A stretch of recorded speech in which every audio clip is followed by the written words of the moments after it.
Assalamualaikum warahmatullahi wabarakatuh. Selamat pagi anak-anak soleh dan solehah. Balik lagi dengan Ibu Vika. Nah, kali ini Ibu Vika akan memberikan evaluasi terkait dengan pembelajaran kita di hari Rabu kemarin, yaitu tentang menganalisa gerakan yang ada di video yang sudah Ibu Vika sertakan di link Blogger. Nah, kita akan bahas satu persatu dari kelima soal itu. Jadi 5 soal kemarin yang sudah Ibu Vika kasih itu adalah soal untuk menganalisa seberapa anak-anak mampu melihat seperti apa sih gerakan gaya bebas yang ada di video tersebut. Oke, langsung aja ya, kita masuk ke soal yang pertama. Nah, soal yang pertama itu arah gerakan kaki dalam gaya bebas yaitu kita bisa lihat di video sekarang. Nah, arah kaki pada saat melakukan gaya bebas itu ke atas dan ke bawah ayunannya, atau bisa kita lihat seperti yang ada di video ya. Nah, itu ayunan kakinya. Oke, lihat atas, bawah, atas, bawah. Nah, seperti itu. Jadi untuk ayunan kaki itu dia ke atas, ke bawah. Jadi jawabannya A. Oke, kemudian yang kedua, cara pengambilan nafas. Nah, bisa dilihat tuh di video. Cara pengambilan nafas pada renang gaya bebas dilakukan ketika kepala pertama pilihannya ke atas, ke kanan, ke kiri, ke bawah, dan keluar. Nah, oke, lihat posisinya dimiringkan ke kiri. Nah, oke, kita lihat lagi. Dimiringkan ke kanan. Oke ya. Jadi posisi kepalanya dimiringkan. Kita lihat lagi. Siap. Oke, nah dimiringkan lagi ke kanan kepalanya. Jadi jawaban yang benar adalah dimiringkan ke kanan atau ke kiri. Ya, nah lihat seperti itu. Nah. Oke, jadi bukan ke atas, ya. Kalau ke atas jelas di video dia ke kanan dan ke kiri. Salah, kalau gaya bebas bukan ke atas. Cara pengambilan nafas ke atas itu gaya dada. Kemudian ke bawah, kalau ke bawah tidak mungkin, jelas salah. Karena di bawah masih posisi dengan air. Oke, lihat, perhatikan tuh ke kanan. Kemudian keluar lebih nggak mungkin, karena keluar di sini spesifik, bisa keluar dari kolam renang atau keluar kemana. Jadi jawabannya itu ke kanan dan ke kiri.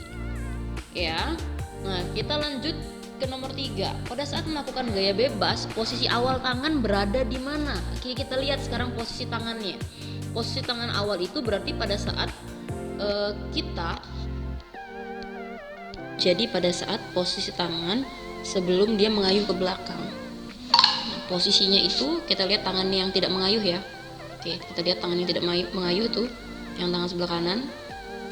Ya, nah ini yang di tangan sebelah kiri, dia ada di sebelah kepala atau bisa juga di atas kepala. Jadi untuk nomor 3 itu jawabannya bisa di samping kepala ataupun di atas kepala, karena dia posisinya di dalam air ya. Kita mau bilang di samping atau di atas itu mungkin bisa semua, jadi bisa di samping, bisa di atas. Tetapi kalau dia ada di bawah dada itu salah, dan di dekat kaki juga salah, karena kita yang ditanya di sini adalah posisi awal, bukan pada saat posisi mengayuh. Kalau pada saat posisi mengayuh ya posisinya dia mendekati kaki, tapi kalau posisi awal itu ada di samping kepala. Oke, lanjut. Nomor 4, gerakan kaki pada renang gaya bebas menyebabkan tubuh. Nah, jadi fungsi gerakan kaki di sini itu untuk membuat tubuh kita tetap mengapung di dalam air. Jadi posisi mengapung itu adalah posisi kita sejajar dengan air. Tidak tenggelam, tidak juga melayang. Kalau melayang itu berada di tengah-tengah air. Nah, kalau kita itu berada di sejajar dengan air. Kita lihat posisi kan, ya kan? Tuh, badan yang sedang melakukan gerakan renang ini itu badannya sejajar dengan air. Pas banget sejajar di atas, dia bukan di atas ya, sejajar dengan air, bukan di atas permukaan air ya. Kalau di atas permukaan air beda lagi. Gitu. Ya, ini sejajar dengan permukaan air. Itu kenapa dia mengapung. Jika kakinya berhenti bergerak, walaupun tangannya bergerak, dia tidak akan bisa mengapung. Pasti akan tenggelam walaupun tangannya bergerak, tetapi kakinya tidak bergerak, dia tidak akan bisa mengapung, akan tenggelam. Kemudian kenapa jawabannya enggak meluncur, Bu? Kalau meluncur itu tidak perlu kaki bergerak itu bisa meluncur gitu. Jadi kalau meluncur itu ada gerak, tubuh kita bisa bergerak itu karena ada dorongan dari awal, entah dorongan itu dari lompatan kita dari atas atau dorongan dari pinggir kolam gitu. Jadi jawaban nomor 4 adalah mengapung. Oke, kemudian nomor 5, dilihat di dalam video bagian tubuh mana yang digunakan untuk mengambil nafas. Oke, kita lihat di video. Pada saat mengambil nafas, bagian tubuh mana sih yang dibuka gitu. Oke. Pada saat posisi ke kanan tadi bisa dilihat apa yang terbuka? Ya, bagian yang terbuka itu mulut. Jadi fungsi mulut itu untuk mengambil oksigen dari daratan.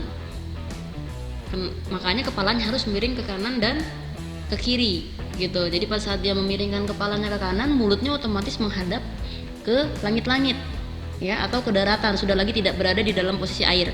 Itulah kenapa mulut harus dibuka, karena pada saat berenang kita perlu oksigen yang banyak. Sementara jika kita mengandalkan mengambil nafas dari hidung, itu asupan oksigen yang akan diterima itu tidak akan banyak, karena jika lewat hidung itu terjadi yang namanya filter, penyaringan udara.